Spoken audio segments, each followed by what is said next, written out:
You were never any good with money. You couldn't even hold a job. Not steady enough for the office, not hard enough for the hard. You'd rather be riding your lord or going fishing with your split cane rod. You were never any good with money. You couldn't even hold a job. When your grammar school days were over, it was 1917, and you did the right and proper thing. You were just 18. You were never mentioned in dispatches. You never mentioned what you did or saw. You were just another keen young man in the mud and the stink of war. You were never any good with money. You couldn't even hold a job. Not steady enough for the office, not hard enough for the hard. You'd rather be singing the Pirate King or fishing with your split cane rod. You were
Folks, thanks for all your wishes and support on my left-hand trauma.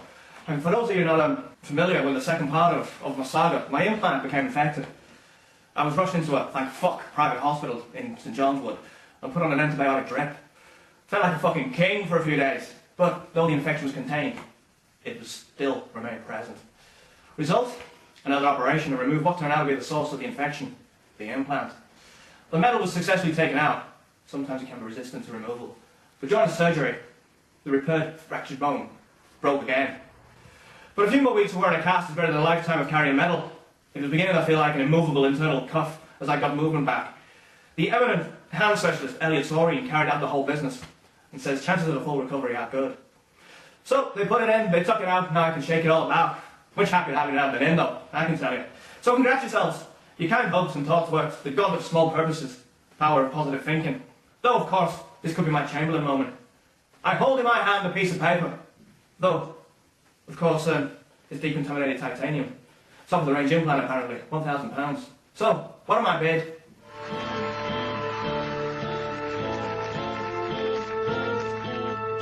Do you remember the night in September, the two of us laid in the hay?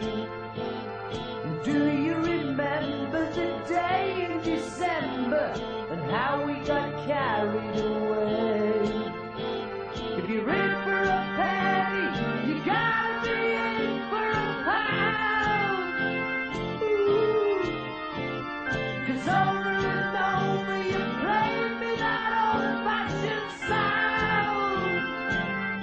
Look around, did you discover that, ooh, I'm a lover, when we took a tumble or two?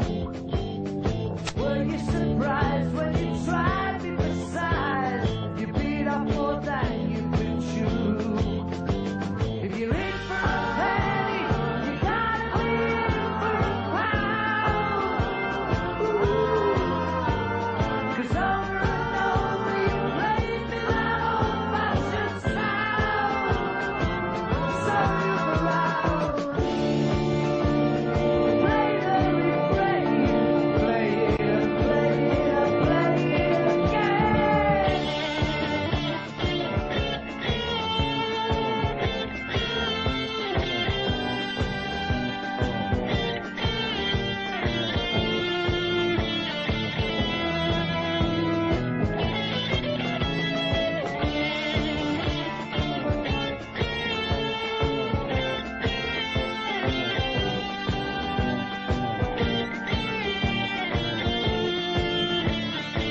Sorry to go on, but maybe instigating a group mail-out is inadvisable as instigating a fracture, but I misspoke too soon.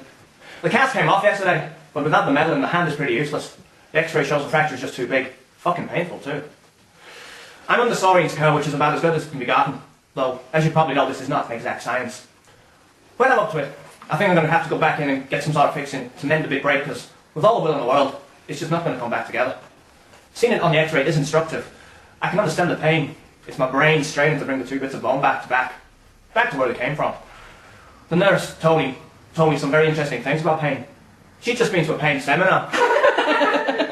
Coincidentally. Anyway, next time it may not be a spanner, perhaps screws and wires will do the trick. I talked about the coral and plastic possibilities with the doc, but he says a foreign body is a foreign body. I can see his point. False hippie promises be banned. Sorry says there's no rush. We can wait till I'm psychologically ready for operation number 3, but it's sooner rather than later, methinks. Still, I've just been in Naples and saw Salvatore Rosa exhibition, a cosmic happening, my favourite artist, and this is her biggest exhibition ever.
The NME, the early years of the past. There was a Wonderland where I came a frolic.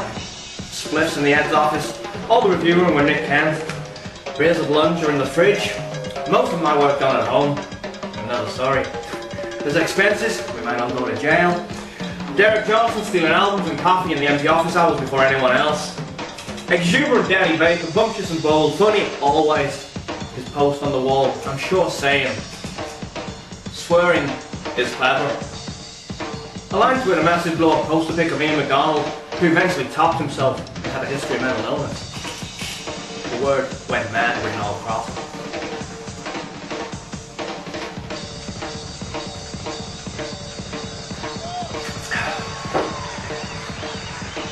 I feel like a diver with a case of the bands. So I've been up all night with my fucking alcoholic friends.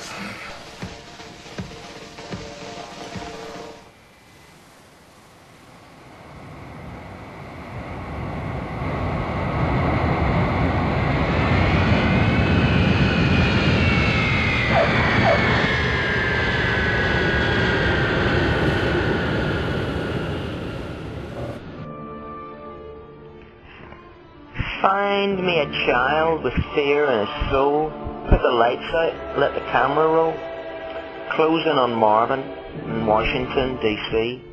Dark Prince coming to the Motown family.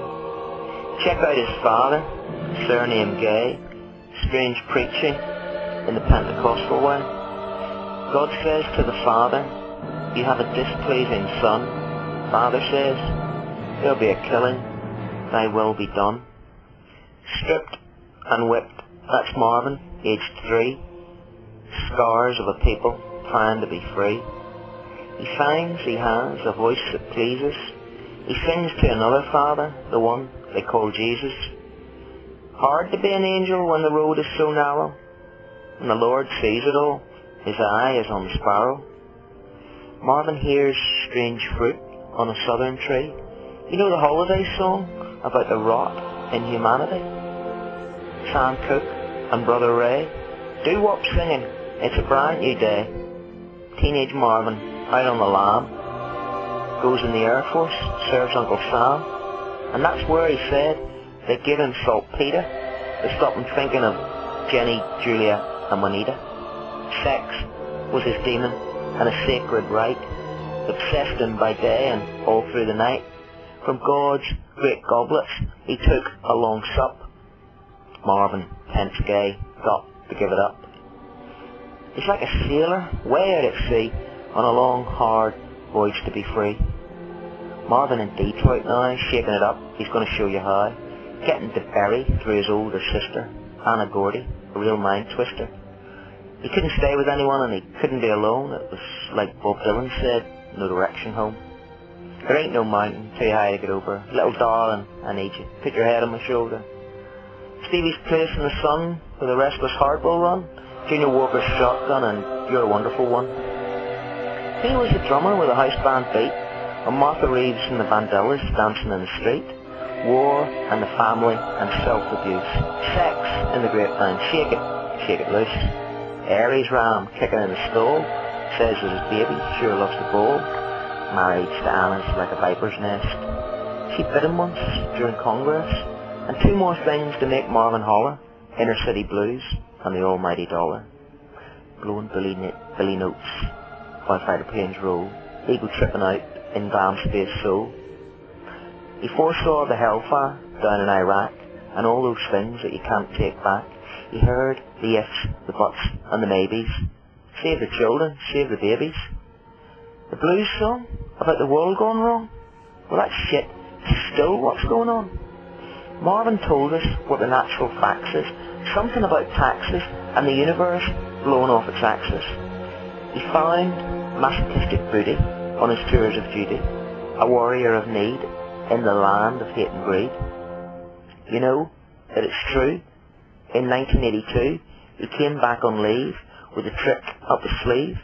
He tapped right into just what he was feeling.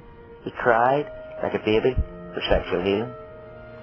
Are you looking for Abraham, Martin or John? Do you hear Spandau listening all night long? How could those brothers get it so wrong?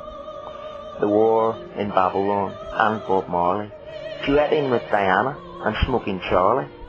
Midnight coming round, Marvin in the men's room getting down, grin on his face, closing the door, lining up for the cocaine snore.